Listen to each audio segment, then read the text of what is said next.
ए भइरा हाम्रो त खसी नै हरायो हेर न तैले देखिस ल मा यिनीहरुकै खसी पर्यो क्या हो मैले देखिन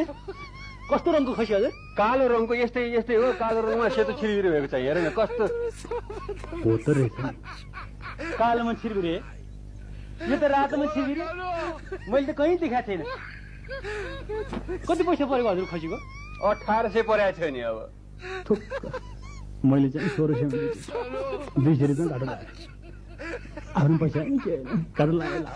त्यो खसी चोरेर खाने मान्छेको मुखमा नै शौकिरै परेछ लज्जा मैले बेचिहालेँ आफै खानुपर्ने होइन जसले खान्छ उसकै मुखमा किरा पर्छ मलाई के मतलब त्यो खसी हराएको होइन बुझ्यौ त्यो खसी त कसैले चोरेर लिएर गएको हो जसले त्यो खसी चोरेर लिएर गएको हो हे भगवान परमेश्वरी त्यो कहर ठनक्क लाएर भाँसिएर 6 महिनासम्म अस्पतालमा प्लास्टर गरेर बस्नु पर्यो लज्जा मैले शराब दिएँ मैले शराब दिएको त लाग्छ त्यति मात्रै हो र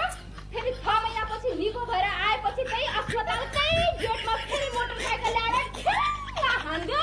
र फेरि त्यही हातले 6 महिनासम्म प्लास्टर गरेर बस्नु पर्यो लज्जा त त्यसरी सराबेर लाग्ने हो भनेदेखि त 17 सालमा लागू भएको पञ्चायत व्यवस्था 18 सालमा सकिसक्यो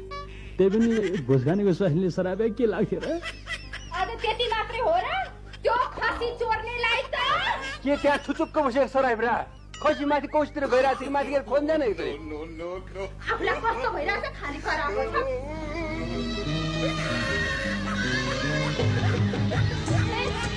खसी पाइयो पाइएछ है